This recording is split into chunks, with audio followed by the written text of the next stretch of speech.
Tiene la palabra el señor Catalán. Muchas gracias, señora presidenta. Señorías, muy buenos días. Mis primeras palabras tienen que ser, lógicamente, para manifestar nuestra solidaridad, cariño y afecto hacia todos los afectados por esta tragedia que está viviendo el Levante español y, por lo tanto, en nombre de la formación política en la que milito, Unión del Pueblo Navarro, que conste en acta dicha solidaridad. Mire, señor Ortiz, bienvenido y muchísimas gracias por la información que nos ha facilitado, pero he de decirle que poderosamente nos llama la atención que usted haya solicitado su comparecencia para informar sobre las líneas generales de la Secretaría General de Instituciones Penitenciarias el 24 de octubre. Creo, sinceramente, que ha habido tiempo suficiente para que lo hubiese hecho, más aún teniendo en cuenta que las peticiones de las solicitudes de comparecencia que hoy nos traen a esta comisión fueron en diciembre del año 2023 y en enero de 2024. Hay una serie de cuestiones que nos han llamado poderosamente la atención y que esperamos que usted nos pueda ampliar. En primer lugar, nos ha llamado la atención todo aquello que tiene que ver con la reducción de fallecimientos por consumo de droga. Manifestaba usted, se ha conseguido reducir un 50%. También hacía referencia a algo importante, como es el tema de la salud mental, la reinserción laboral y la violencia de género. En esta línea nos gustaría saber qué relación existe, en este caso, entre instituciones penitenciarias o los centros penitenciarios con los servicios sociales, con el sistema de salud de las comunidades autónomas y también con aquellas cuestiones vinculadas con la reinserción laboral. Y el tema de la violencia de género, nos gustaría saber si es posible también discernir entre las edades de las personas que ingresan en prisión por estos delitos, incluso si es posible también por nacionalidades. Por otro lado, también es evidente que nosotros, desde Unión del Pueblo Navarro, apoyamos la reivindicación que se viene planteando por parte de los funcionarios de instituciones penitenciarias. Lo hemos manifestado también en esta comisión, y su reconocimiento como agentes de la autoridad, una reivindicación que usted decía que es histórica. Por lo tanto, en este caso concreto, única y exclusivamente está en voluntad del Gobierno a la hora de que se pueda tramitar la iniciativa legislativa que duerme el sueño de los justos en algún cajón de este Congreso de los Diputados. También debiéramos recoger cómo la Asociación Profesional de Funcionarios de Prisiones denunciaba hace unos días ante la Oficina del Defensor del Pueblo la precariedad que padecen y la necesidad de que se lleven a cabo mejoras normativas y salariales que reconozcan y valoren adecuadamente su profesión. Pero, dicho lo dicho, también nos gustaría saber, porque usted tiene responsabilidades durante varios años en instituciones penitenciarias y, por lo tanto, conoce la realidad penitenciaria de nuestro país, también el comportamiento de los propios presos de la banda terrorista ETA en los diferentes centros penitenciarios, lo que ha supuesto, como no, el terrorismo para la libertad y la democracia de nuestro país, y que además tiene usted experiencia jurídica.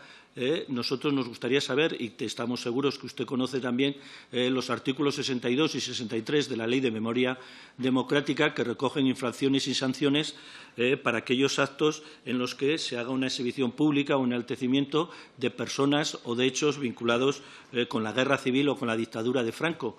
Y por eso nos gustaría saber, con su experiencia, ¿no le parece justo, equitativo y lógico que se estableciesen este tipo de infracciones y sanciones también cuando se realizan homenajes, cuando salen los presos de ETA de las prisiones, o cuando se hacen actos de enaltecimiento del terrorismo y de estos propios terroristas en las vías públicas?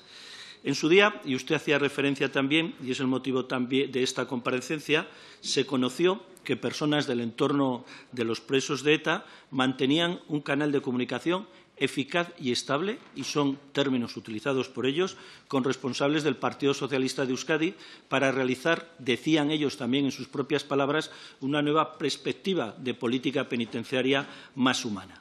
También se ha sabido que usted, responsable de instituciones penitenciarias, lo sabía, porque así se lo hicieron llegar. Ha reconocido usted que mantuvo reuniones con cargos públicos y miembros de colectivos del entorno de los presos de ETA, como Sare, y más concretamente con Joseba Azcárraga. Incluso que no fue ni una ni dos reuniones, sino más. Ya sabemos también que usted ha manifestado que tiene por costumbre, y son sus palabras, reunirse con todas aquellas personas o colectivos que le solicitan una entrevista. Incluso dice que es su obligación. Me imagino que no le extrañará, señor Ortiz, que a los demás no nos parece tan normal estos encuentros, más aún cuando los herederos políticos de ETA, a la hora de firmar acuerdos y apoyar al Gobierno en diferentes iniciativas, pues ponen como prioridad la situación y las condiciones de los presos de ETA en las prisiones españolas. Recuerden aquello de presos por presupuestos. Estoy seguro que usted no se reúne tan habitualmente o no se reunía tan habitualmente con otro tipo de colectivos, por ejemplo, que pudiesen agrupar a terroristas yihadistas. Como mínimo, señor Ortiz, entenderá que al resto nos llame poderosamente la atención esta condescendencia que tiene usted con ellos. No tenemos ninguna duda, además, que usted era consciente de la trascendencia de lo que estaba haciendo y de la repercusión que podía tener no solo en el colectivo de víctimas del terrorismo, sino también en otros sectores importantes de la sociedad española. También nos llama poderosamente la atención que diga que no es responsable, porque así lo ha manifestado usted, de lo que sus interlocutores puedan decir de estas reuniones que usted mantenía.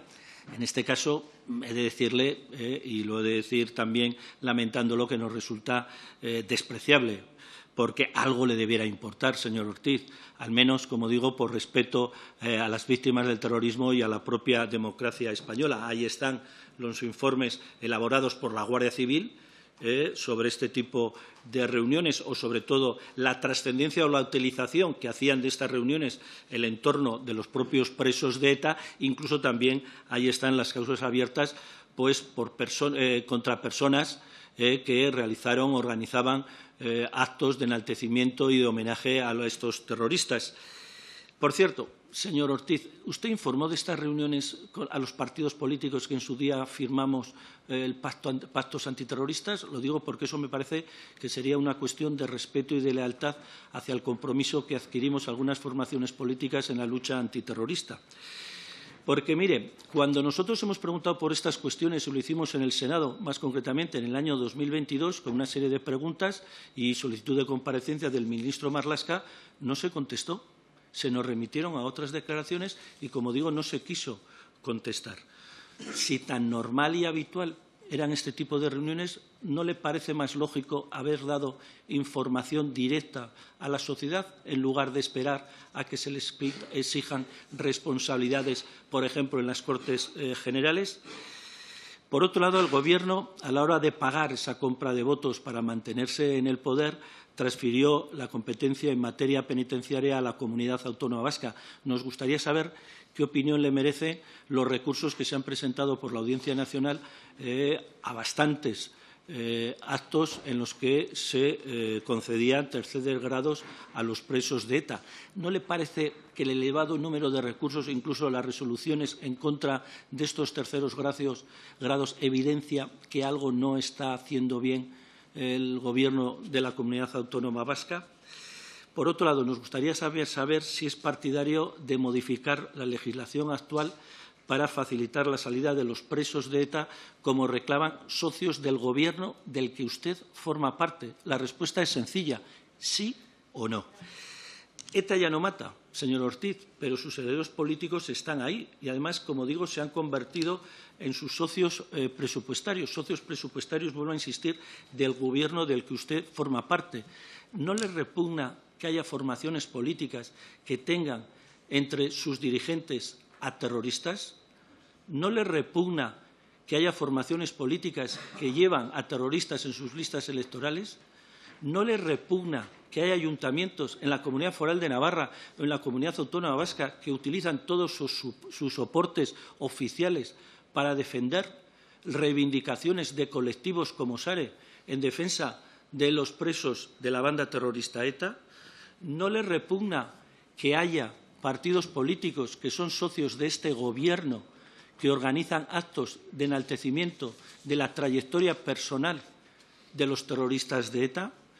Por cierto, también nos gustaría saber si usted es partidario de modificar la ley para eliminar del Código Penal el delito de enaltecimiento del terrorismo, como plantean algunos de los miembros del Gobierno del que usted forma parte. ¿No considera que este delito contemplado en el Código Penal ha contribuido a la lucha contra el terrorismo yihadista? Y hablando de este tipo de terrorismo, ¿Qué análisis y reflexión ha sacado instituciones penitenciarias de los presos por yihadismo que están en las prisiones españolas? ¿En qué situación se encuentra la lucha contra este terrorismo? Y nos referimos a lucha en las propias prisiones. Todos sabemos del adoctrinamiento que se da o que se puede dar o que en algunos casos se ha dado a la hora de la radicalización y el adoctrinamiento de presos por yihadismo. ¿Nos puede hablar un poquito más? Ha hecho una referencia leve del programa de desradicalización. Ya sabemos que hasta el año 2016 fueron 52 presos los que se incorporaron al mismo y que luego se ha cambiado y que usted ha hecho referencia a que después de estas modificaciones 17 internos de 163 presos yihadistas se han incorporado al mismo. Nos gustaría saber algo más sobre el mismo. Y, por último, también nos gustaría saber qué repercusión han tenido en las prisiones españolas la modificación del Código Penal que entró en vigor en el año 2022 a la hora de sancionar con mayor dureza los delitos de multirreincidencia. Muchas gracias. Gracias, señoría. A continuación, tienen un tiempo de 4 minutos, aquellos que quieran usar el segundo turno. Y empezamos por el Grupo Parlamentario Mixto, el señor Catalán.